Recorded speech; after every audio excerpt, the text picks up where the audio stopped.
함께 하나님 말씀 보겠습니다. 신약성경 히브리서 4장입니다. 히브리서 4장 1절부터 13절까지 우리 한 절씩 교독하시고 마지막 13절은 같이 읽겠습니다. 4장 1절부터 13절입니다. 그러므로 우리는 두려워할지니 그의 안식에 들어갈 약속이 남아있을지라도 너희 중에는 혹 이르지 못할 자가 있을까 함이라. 그들과 같이 우리도 복음 전함을 받은 자들이나 들은 바 말씀이 그들에게 유익하지 못한 것은 듣는 자가 믿음과 결부시키지 아니함이라. 이미 믿는 우리들은 저 안식에 들어가는도다. 그가 말씀하신 바와 같으니 내가 노하여 맹세한 바와 같이 그들이 내 안식에 들어오지 못하리라 하셨다 하였으나 세상을 창조할 때부터 그 일이 이루어졌느니라. 제7일에 가나에는 어딘가에 이렇게 일렀으되 하나님은 제7일에 그의 모든 일을 쉬셨다 하셨으며 또 다시 거기서 그들이 내 안식에 들어오지 못하리라 하였으니 그러면 거기에 들어갈 자들이 복음 전함을 먼저 받은 자들은 순종하지 아니함으로 말미암아 들어가지 못하였으므로 오랜 후에 다윗의 글에 다시 어느 날을 정하여 오늘이라고 미리 이같이 일렀으되 오늘 너희가 그의 음성을 듣거든 너희 마음을 완고하게 하지 말라 하셨나니 만일 여호수아가 그의 주었더라면 그 후에 다른 날을 말씀하지 아니하셨으리라. 그런즉 안식할 때가 하나님의 백성에게 남아 있도다. 이미 그의 안식에 들어간 자는 하나님이 자기의 일을 쉬심과 같이 그도 자기의 일을 쉬느니라. 그러므로 우리가 저 안식에 들어가기를 힘쓸지니 이는 누구든지 저 순종하지 아니하는 본에 빠지지 않게 하려 함이라. 하나님의 말씀은 살아있고 활력이 있어 좌우에 날선 어떤 검보다도 예리하여 혼과 영과 및 관절과 골수를 찔러 쪼개기까지 하며 또 마음의 생각과 뜻을 판단하나니. 같이 읽겠습니다. 지으신 것이 하나도 그 앞에 나타나지 않음이 없고 우리의 결산을 받으실 이의 눈앞에 만물이 벌거벗은 것 같이 드러나느니라. 아멘. 우리 2018년 평창 동계올림픽에서 팀 추월 경기가 있었는데 그 일과 관련된 아주 큰 사건이 우리나라에 있었는데 혹시 기억하시나요? 네, 그 경기가 있은 이후에 우리나라 국가대표 선수 2명의 대표 자격을 박탈하고 빙상연맹을 해체하라 하는 국민청원이 등장했고 거기에 하루 만에 30만 명이 동의하는 그런 일이 있었습니다. 팀 추월 경기는 2,400m를 3명이 함께 도는 그런 경기입니다. 그런데 그 팀의 기록은 마지막에 들어오는 선수의 그 기록으로 정합니다. 그래서 굉장히 전략이 중요합니다. 맨 앞에 달리는 선수는 공기의 저항을 가장 많이 받기 때문에 쉽게 지칠 수 있고 또 맨 뒤에 따라오는 선수는 그 팀의 그 페이스에서 뒤처지게 되면 그 경기를 전체를 망쳐지기 때문에 잘 따라와야 되고 그래서 서로 교대를 하면서 전략을 잘 짜야 돼요.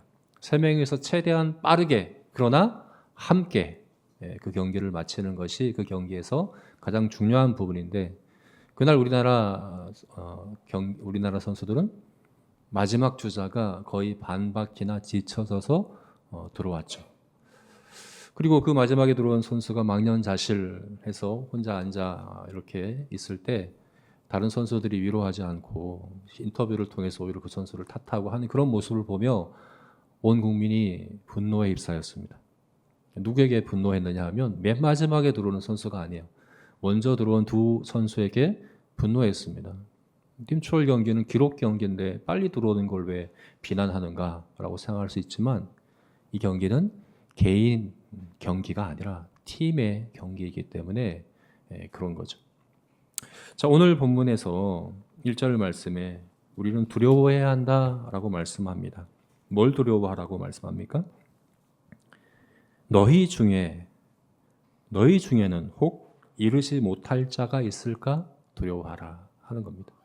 너희 중에, 우리 중에 혹시 한 사람이라도 이르지 못할까? 한 사람이라도 낙오될까? 한 사람이라도 뒤처질까? 그걸 두려워하라는 거예요. 이것은 내가 그 안식에 들어가지 못할까 두려워하라는 얘기가 아닙니다. 우리 중에 이 공동체를 얘기하는 거예요.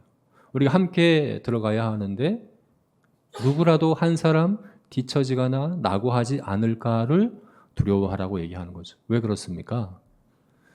우리 믿음은, 그리고 우리 구원은 우리가 자주 개인적인 일로, 개인 경건의 일로 생각하기가 쉽지만 그렇지가 않습니다. 믿음과 구원은 공동체의 일입니다. 교회의 사역입니다. 우리가 지난주에 교회는 그리스도의 몸이다 라고 우리가 나누지 않았습니까? 그리스도가 머리고 내가 그 몸의 지체라면 다른 지체들과도 함께 한 몸입니다.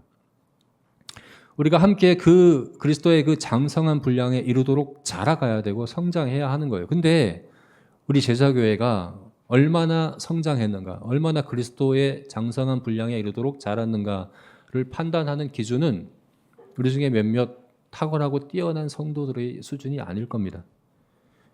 우리 중에 뛰어난 성도들이 이룬 어떤 성과나 얼마나 탁월한가의 기준으로가 아니라 맨 마지막에 뒤처져 있는 성도들의 그것에 맞춰서 우리 공동체를 판단하실 거라고 우리는 생각을 합니다. 두려워해야 한다. 삼가해야 한다. 너희 중에 혹시 한 사람이라도 뒤처져 있지 않은가? 두려워해야 한다. 라고 말씀한 이유가 바로 그거라는 거죠. 우리가 지난주에 나눈 것처럼 그리스도의 장성한 분량에 이르도록 우리 각자에게 선물의 분량을 주시고 각자 그 몸을 세우기 위하여 봉사의 일을 하게 함으로 함께 그 안식에 들어가고자, 그 결승전에 들어가고자, 앞에 나가는 사람은 다른 사람을 위해 길을 열어주고 공기의 저항을 받으며 길을 열어주고 뒤에 오는 사람들은 또 밀어주고 응원하고 격려하고 다시 그래서 용기를 내어서 달려갈 수 있도록 그래서 함께 손을 잡고 마지막 결승전에 통과할 수 있도록 해야 하는 것이 바로 교회다라고 얘기하는 거예요. 오늘 이제 우리가 10월의 주제는 교회이고 교회가 해야 될 일입니다. 지난주에는 교회란 무엇인가? 교회란 그리스도의 몸이다 하는 것에 대해서 우리가 보았고 그럼 교회가 그렇게 함께 그 결승전에 통과하기 위하여 구체적으로 뭘 해야 하는가? 해야 될 것은 무엇인가에 대해서 크게 세 가지로 말씀과 기도와 성례다 하는 것에 대해서 우리가 10월 한 달 동안 다룰 거거든요. 이것은 사도행전 2장에 나와 있는 예루살렘 교회가 힘썼던 것들이죠. 말씀과 기도와 성례. 이 성례는 우리가 첫째 주에 다뤘습니다. 우리가 성찬식을 첫째 주에 하기 때문에 순서를 조금 바꿔서 성례에서는 이미 다뤘고 오늘 말씀에 대해서 다루려고 합니다. 근데 사실 우리가 말씀에 대해서는 제가 설교로도 여러 번 이 본문이 아니라 다른 본문들을 통해서 말씀이 중요하다. 우리가 말씀을 귀히 여겨야 된다. 말씀에 대한 태도가 하나님께 대한 태도다. 계속해서 거듭 많이 이야기했지만 오늘은 특별히 공동체의 일로서 교회가 함께 힘써야 될 일로서의 말씀을 우리가 함께 생각해 보려고 해요. 오늘 4장 12절 말씀 너무 유명한 말씀이죠. 말씀은 살아있고 활력이 있어서 좌우의 날선 검과 같이 예리하다. 이 말씀을 왜 여기서 이렇게 주셨는가에 대해서 함께 생각해 보려고 합니다. 자, 그래서 크게 우리 세 부분으로 우리가 오늘 본문을 나누고자 하는데요. 먼저는 말씀이 왜 중요한가 하는 겁니다. 말씀이 왜 중요한가 하는 것을 오늘 본문에서는 특별히 안식과 관련해서 이야기해 주고 있어요. 거듭 오늘 본문에서만 8번 그리고 3장까지 합치면 11번 반복해서 이야기하는 게 뭐냐면 안식에 들어갈 힘써라. 안식에 들어가야 한다. 안식할 때가 남아있다. 계속해서 안식에 대해서 이야기하는데요. 이것은 말씀이 얼마나 중요한가를 우리에게 가르쳐주는 부분이라고 볼 수 있습니다. 그 두 번째는 그럼 말씀의 능력이 뭔가? 우리를 안식에 들어가는 열쇠가 되는 그 말씀의 능력이 어떠한가에 대해서 우리가 말씀이 살았고 활력이 있는 날선 검과 같은 그런 말씀의 능력에 대해서 이야기하고 있는 부분에 대해서 또 생각해 보려고 합니다. 그리고 마지막 세 번째는 이것을 우리가 함께 교회로서 공동체로서 우리 함께 말씀을 나누고 또 말씀을 힘쓰고 하는 것이 무엇인가. 그래서 이렇게 세 부분으로 우리가 나눠서 오늘 본문을 우리가 생각해 보려고 합니다. 먼저 말씀이 왜 필요한가, 말씀이 왜 중요한가 하는 겁니다. 안식에 들어가기를 힘쓰라 하는 이 말씀에 그 의미가 들어 있습니다. 안식에 들어가기 힘써라. 여러분, 안식에 들어가기 힘쓴다는 것은 무슨 의미일까요? 안식에 들어간다. 여기서 이야기하는 안식은 무엇이겠습니까? 우리가 쉽게 생각할 때 안식은 뭡니까? 쉬는 거죠. 일을 하지 않는 거죠. 그죠? 일하지 않는 거. 우리 육체적으로, 물리적으로 평안하고 풍성하고 안전하고 그리고 아무것도 하지 않고, 이렇게 우리가 안식을 생각하기가 쉽죠. 근데 오늘 본문에서는 그게 아니라는 것을 우리가 먼저 알아야 돼요. 오늘 본문 3절 말씀을 보게 되면 이렇게 얘기하잖아요. 이미 믿는 우리들은 저 안식에 들어가는 도다. 지금 이미 믿는 우리들이라는 것은 이 히브리서를 쓰고 있는 성경 기자와 이 히브리서를 받는 성도들을 이야기하는데요. 지금 이 성도들 그리고 히브리서를 쓴 기자의 처한 형편이 어떠한가 우리가 한번 생각해 봐야 돼요. 이들이 지금 처한 형편이 어떤가 하면요, 로마로부터 아주 큰 핍박을 받던 때입니다. 강한 그 박해를 받던 때예요. 그리고 로마로부터보다 더 심한 박해가 유대인으로부터 있었어요. 그래서 히브리서 자체가 그 유대교의 박해로 인해 유대교로 다시 돌아가려고 하는 성도들을 권면하기 위해 쓴 편지거든요.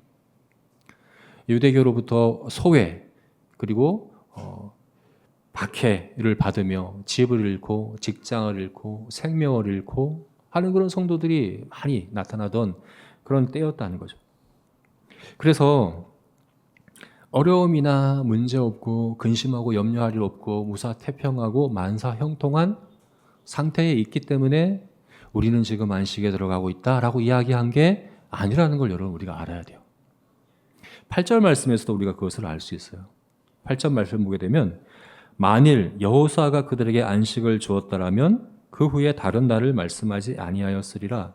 그런즉 안식할 때가 하나님의 백성에게 남아있도다. 여호수아가 안식을 주었다라고 이야기하잖아요. 여호수아가 어떻게 안식을 줬습니까? 이것은 가나안 땅 입성을 이야기하는 거거든요. 여러분, 가나안 땅 원래 출애굽, 애굽에서 모세가 인도해서 이스라엘 백성들을 인도해서 나왔잖아요. 그런데 가나안 땅에 들어갈 때 그들을 인도한 것은 여호수아였습니다. 출애굽 한 세대가 가나안 땅에 들어간 것이 아니라 출애굽 2세대가 가나안 땅에 들어갔죠. 출애굽했던 모든 세대는 다 죽었어요. 여호수아와 갈렙만 남고 여호수아가 그들을 이끌어 가나안 땅에 들어갔어요. 그래서 여호수아가 안식을 줬다 하는 얘기는 가나안 땅에 들어간 걸 얘기한 겁니다. 여러분, 광야에 비하면 광야에서 그 거친 정말 아무것도 없는 하나님만 의지해야 되는 그 상황에 비하면 가나안 땅은 정말 안식이죠. 그죠?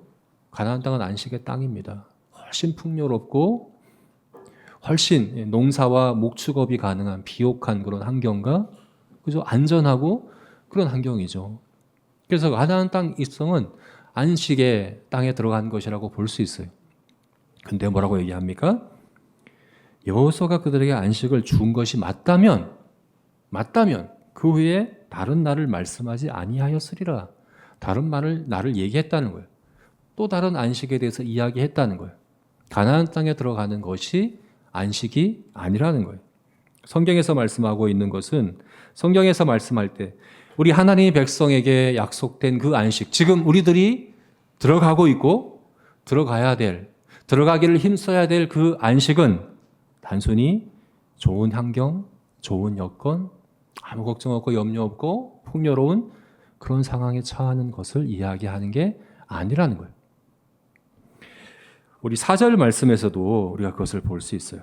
4절 말씀 보게 되면 제7일에 관하여는 어딘가에 이렇게 일렀으되 하나님은 제7일에 그의 모든 일을 쉬셨다 하였으며 10절도 보겠습니다. 이미 그의 안식에 들어간 자는 하나님이 자기의 일을 쉬심과 같이 그도 자기의 일을 쉬느니라. 하나님의 안식에 대해서 이야기해요. 하나님이 7일째에 쉬셨다 하는 그것을 지금 이야기하고 있어요. 근데 여러분, 정말 하나님이 7일째 아무 일도 안 하셨습니까? 아무 일도 안 하신 것일까요? 요한복음 5장을 보게 되면 요한복음 5장 17절에 예수님께서 38년 된 병자를 고치신 사건이 있어요.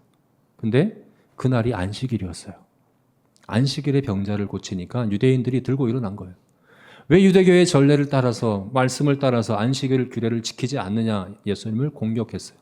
그때 예수님께서 뭐라고 말씀하셨습니까? 내 아버지께서 이제까지 일하시니 나도 일한다.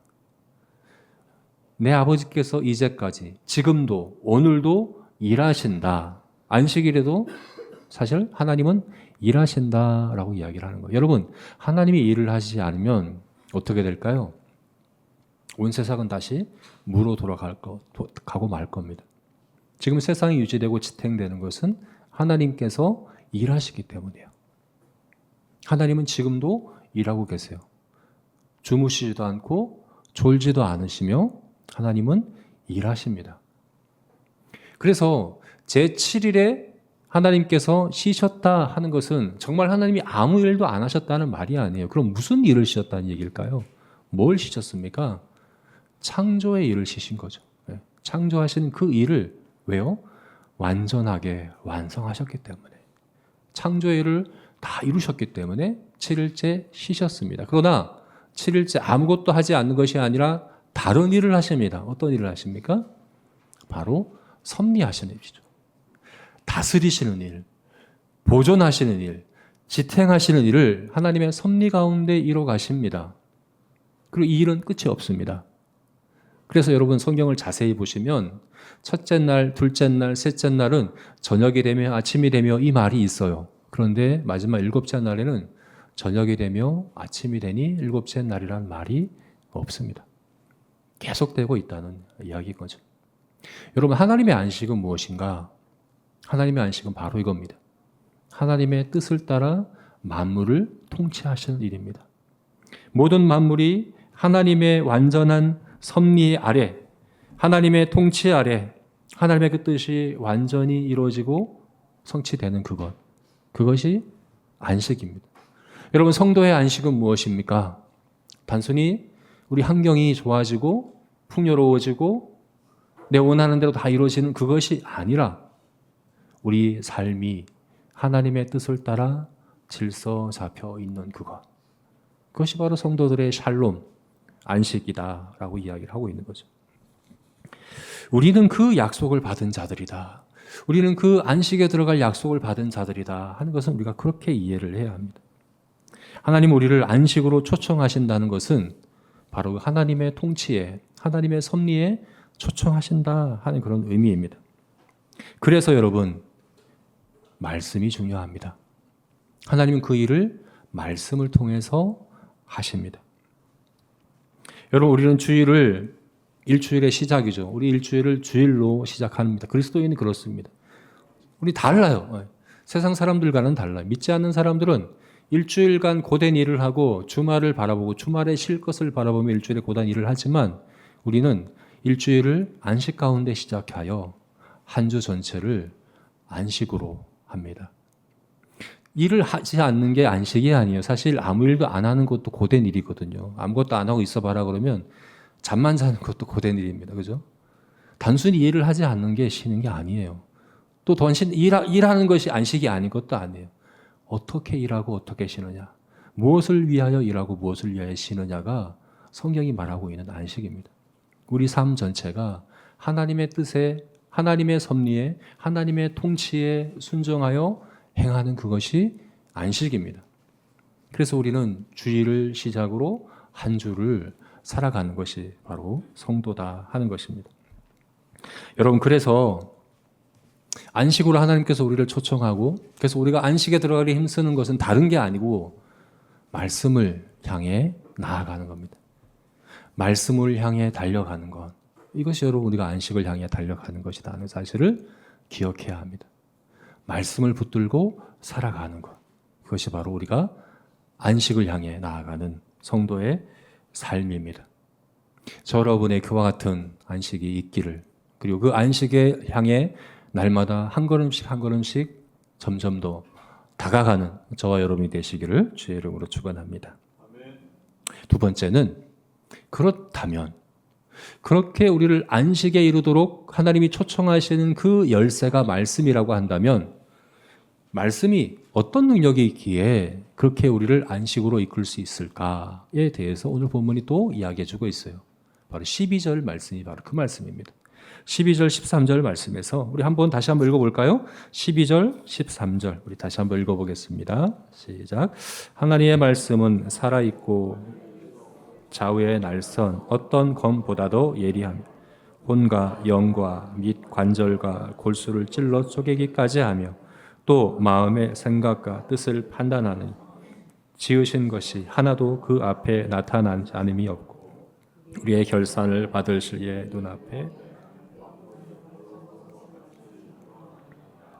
아멘. 하나님 말씀이 얼마나 능력이 있는가에 대해 이야기하고 있는데요. 근데 구체적으로 어떤 능력일까요? 지금 하나님 말씀이 어떤 능력이 있다고 이야기하는 것입니까? 성경에 하나님 말씀에 대한 비유들이 많아요. 예를 들어서 시편 119편 105절에서는 주의 말씀은 내 발의 등이요 내 길의 빛이다, 그렇게 얘기하죠. 말씀에는 어떤 능력이 있다는 겁니까? 우리에게 지혜를 주고 분별력을 주어서 우리 가는 길을 인도하고, 그죠? 바르게 선택하고 결정해서 행할 수 있게 하는 안내자의 역할을 할 수 있는 능력이 말씀에 있다라고 얘기하는 거죠. 그 능력이 있어요. 그러나 오늘 말씀은 그 능력을 이야기하는 게 아닙니다. 또 성경에 하나님 말씀은 양식이다, 떡이다 하는 그런 비유로도 이야기하고 있죠, 그죠? 신령한 젖이다. 이건 무슨 능력을 이야기하는 겁니까? 말씀이 생명이 되고 능력이 되어서 우리 영혼이 살고 또 우리가 자라고 하게 하는 그런 이제 능력이 말씀에 있다 하는 것을 또 이야기하고 있죠. 그러나 오늘 본문은 그걸 얘기하고 있지 않아요. 오늘 본문이 얘기하고 있는 말씀의 능력은 뭘까요? 검이라고 이야기하고 있죠. 네, 그런데 이 검은 에베소서 6장에 나오는 검과 같은 능력을 이야기하는 걸까요? 에베소서 6장에도 검을 이야기하죠. 전신갑주를 취하라 하면서 마지막에 하나님의 말씀 곧 성령의 검을 취하라라고 말씀하잖아요. 그때 성령의 검 할 때 그 검과 오늘 본문에 나오는 검이 같은 의미일까요? 같은 능력을 이야기하는 걸까요? 그렇지가 않아요. 에베소서 6장에 나오는 그 성령의 검은 공격용 무기입니다. 싸울 때 사용하는 무기로서 성령의 검을 이야기하죠. 말씀에는 그와 같은 능력이 있습니다. 그래서 예수님은 사탄의 시험을 만나셨을 때 예수님은 성경에 이르기를 기록되었으되 하나님 말씀으로 싸워 이기셨던 것을 볼 수 있죠. 말씀에 그런 능력이 있어요. 그러나 오늘 본문의 말씀의 능력은 그 능력이 아니에요. 뭘까? 12절 마지막에 그게 나와 있습니다. 뭐라고 되어 있습니까? 또 마음의 생각과 뜻을 판단하느니, 판단하는 능력이 있다고 얘기합니다. 이 판단하는 능력은요, 정죄하고 심판한다는 얘기가 아니에요. 그런 의미가 아닙니다. 그럼 무슨 의미입니까? 진단한다 하는 그런 의미예요. 진단하는. 마음의 생각과 뜻을 진단한다. 근데 심령과 골수와 혼과 영과 관절과 골수를 찔러 쪼개기까지 하여, 이것은 사람이 영혼 육이 있고 그래서 3분설, 2분설 그 얘기하는 게 아니에요. 우리 마음 가장 깊은 곳까지, 우리 존재 가장 밑바닥까지, 우리가 알지 못하는 것까지 하나님 말씀은 깊이 진단하고 밝히고 드러내는 능력이 있다라고 얘기하는 겁니다. 그래서 13절 말씀에서는 만물이 벌거벗은 것처럼 그 앞에 드러나게 된다. 숨겨질 것이 하나도 없이 다 드러내시는 그 능력이 말씀에는 있다라고 얘기하는 거예요. 여러분, 안식은, 우리가 안식에 들어가기 위해서 가장 중요한 것은 우리의 마음을 살피고 진단하는 것이라고 하나님 말씀하고 있는 겁니다. 여러분, 안식은 어디에 달려 있습니까? 여러분, 안식은 가나안 땅에 들어가면 된다라고 생각하시면 안 됩니다. 가나안 땅에 들어가서 모든 게 갖춰지면 내가 안식할 수 있다라고 여기면 그것은 착각하는 겁니다. 안식은 어디에 달려 있습니까? 우리 마음에 달려 있습니다. 우리 마음 깊은 곳을 진단하는 그 일에 안식하는 것이 달려 있습니다. 그래서 예수님은 마태복음 11장 말씀에서 이렇게 말씀하셨어요. 우리 한번 읽어볼까요? 11장 28절부터 30절까지 말씀. 우리 잘 아는 말씀인데요. 같이 한번 읽어봅시다. 수고하고 무거운 짐진 자들아 다 내게로 오라. 내가 너희를 쉬게 하리라. 나는 마음이 온유하고 겸손하니 나의 멍에를 메고 내게 배우라. 그리하면 너희 마음이 쉼을 얻으리라. 이는 내 멍에는 쉽고 내 짐은 가벼움이니라 하시니라. 안식을 약속하십니다. 내가 너희를 쉬게 하리라. 그런데 뭐라고 말씀하세요? 내게 배우라. 내 멍에는 쉽다. 내게 배우라. 뭘 배우라는 얘기입니까? 나는 마음이 온유하고 겸손하니 내게 배우라. 여러분, 우리 오늘 본문 7절 말씀에 너희가 오늘 그의 음성을 듣거든 뭐라고 얘기합니까? 너희 마음을 완고하게 하지 말라. 여기 온유함과 완고함이 반대말이에요. 네. 온유함과 완고함이 반대. 여러분, 온유함이 무엇입니까? 온유함의 뜻이 뭡니까? 우리 전에 온유에 대해서 이야기할 때 얘기했죠. 온유의 뜻이 뭡니까? 가장 가까운 비유가 뭐라고 그랬어요? 야생마가 길들여지는 거라고 그랬죠. 성경이 말씀하고 있는 성령의 열매인 온유는 말씀에 길들여지는 것을 이야기하는 겁니다. 예수님께서 나는 온유하고 나는 겸손하니 내게 배우라. 그리하면 너희에게 쉼이 있을 것이다. 라고 이야기하는 것이 바로 그겁니다. 여러분, 하나님의 말씀은 어떤 능력이 있습니까?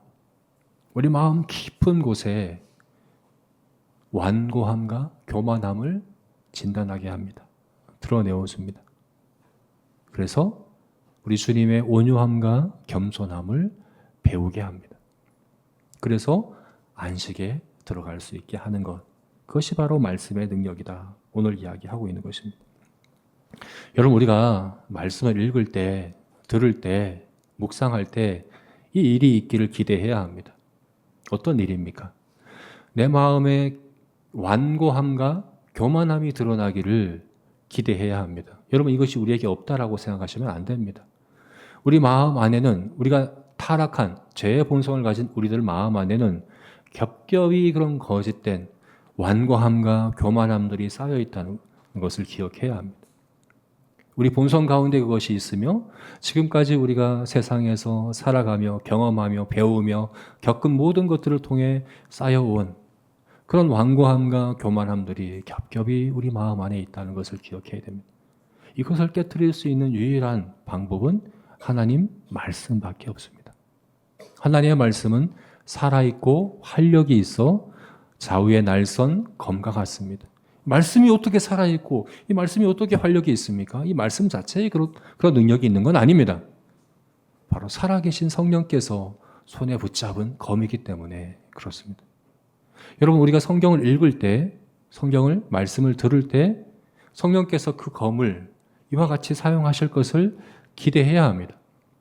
여러분, 말씀을 들을 때 이와 같은 마음의 상함과 애통함과 통회함이 있습니까? 그렇지 않다고 한다면 여러분, 마치 예수님의 네 가지 밭의 비유처럼 가시떨기와 돌짝밭과 같아요.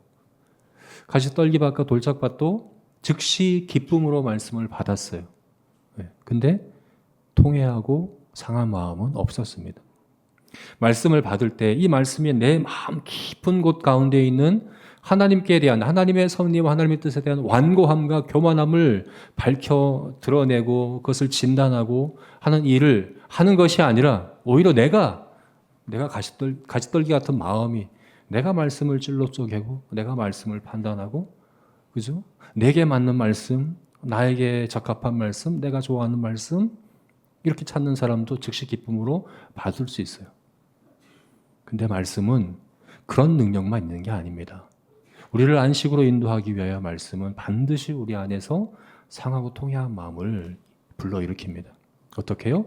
진단함으로, 깊이 진단함으로 그렇게 해야 하는 것입니다. 여러분, 우리가 말씀을 듣고 읽을 때 그 일을 기대해야 합니다. 그런데 여러분, 잘 보셔야 돼요. 말씀은 진단만 하지 고치는 역할까지는 하지 않아요. 그죠? 수술용 칼이긴 한데 우리 안에 있는 그 교만과 완고함을 잘라내서 끄집어내는 일을 말씀이 하지 않아요. 어떻게 합니까? 누가 합니까? 그거는 우리에게 하라고 말씀하는 거예요. 그래서 2절 말씀에서 그렇게 얘기하는 거예요. 그들과 같이 우리도 복음 전함을 받은 자들이나 들은 바 그 말씀이 그들에게 유익하지 못한 것은, 말씀을 들었는데 왜 유익하지 못하느냐? 듣는 자가 믿음과 결부시키지 아니함이라. 말씀은 진단만 해줍니다. 왜요? 믿음과 결부시켜 그것을 회개하고 돌이켜 변화되는 것은 바로 우리의 믿음의 결단으로 하라고 성령께서 우리를 권면하시기 때문에 그런 겁니다. 우리에게 하라고 말씀하시는 겁니다. 하나님 백성 아니면 그냥 하나님께서 그냥 멸망시키고 마시죠. 그냥 심판하고 마시죠. 그러나 우리는 그런 존재가 아니잖아요. 그렇죠? 하나님께서 우리에게 초청하십니다. 안식에 들어와라 라고 초청하시며 말씀을 통해 우리를 진단하시고 드러내시는 일을 하신다 하는 것입니다. 그러므로 여러분, 우리가 말씀을 읽고 듣고 대할 때마다 성령께서 이 말씀을 통해 그와 같이 행하시기를 기대하는 저와 여러분이 되었으면 좋겠습니다. 말씀을 들을 때마다 나의 마음 깊은 건 나도 알지 못했던 하나님의 말씀을, 하나님의 진리를, 하나님의 통치와 섭리를 향하여 가졌던 완고함과 교만함에 대해서 말씀해 주시기를, 깨우쳐 주시기를, 그래서 그 은혜로 그것을 회개하고 돌이키며 변화되어, 로마서 12장 말씀에서 너희 마음이 새롭게 되어 하나님의 선하시고 기뻐하시고 온전한 뜻이 무엇인지 분별하도록 하라 하는 말씀처럼 그렇게 한 걸음 한 걸음 하나님의 안식을 향해 말씀을 통하여 나아가게 되는 저와 여러분이 되시기를 주의 이름으로 축원합니다. 이제 마지막으로 이것을 함께 해야 한다는 거예요. 함께. 이것은 오늘 본문에서가 아니라 제가 주보에도 실었는데요. 3장 바로 앞에 있는 3장 12, 13절 말씀에서 우리가 이것을 보았으면 좋겠습니다. 우리 히브리서는요 3장과 4장이 한 주제로 엮여져 있습니다. 그래서 3장 말씀에서도 안식에 들어가야 한다는 말이 계속 나오고 있어요. 근데 3장 12, 13절을 보게 되면 이 말씀을 통해 안식에 들어가기 힘쓰는 일을 함께 해야 한다는 것을 잘 얘기해 주고 있습니다. 우리 12, 13절 같이 한번 읽어보겠습니다. 읽겠습니다. 형제들아, 너희는 삼가 누가 믿지 아니하는 악한 마음을 품고 살아계신 하나님에게서 떨어질까 조심하라. 오직 오늘이라 일컫는 동안 매일 피차 건면하여 너희 중에 누구든지 죄의 유혹으로 완고하게 되지 않도록 하라. 삼가하라, 조심하라, 주의하라, 두려워하라. 우리 1절 말씀과 오늘 우리 4장 1절과 같은 말을 지금 하고 있어요. 뭘 두려워합니까? 너희 중에 누가, 나만이 아니라는 거예요. 너희 중에 누가, 우리 공동체 가운데 누가 혹시라도 한 사람이라도 믿지 아니하는 악한 마음, 완고한 마음, 그 마음을 품고 살아계신 하나님에게서 떨어지는, 뒤처지는 그 일이 있을까? 주의하고 조심해라. 이 일을 함께 해야 된다는 거죠. 그죠? 여러분, 말씀 사역은 함께 하는 겁니다. 공동체의 사역입니다. 교회의 사역입니다. 그래서 또 뭐라고 얘기합니까? 오직 오늘이라 일컫는 동안에 매일 피차 건면하여라 라고 이야기하고 있죠. 두 가지를 강조하고 있어요. 먼저는 오늘이라 일컫는 동안에. 왜 이 오늘이라 일컫는 동안에 무슨 의미일까요? 오늘이라 일컫는 동안에 해라 하는 무슨 말입니까? 오늘 10월 20일이죠. 오늘 10월 20일은 10월 21일이 되고 나면 오늘이라 일컬을 수가 없습니다.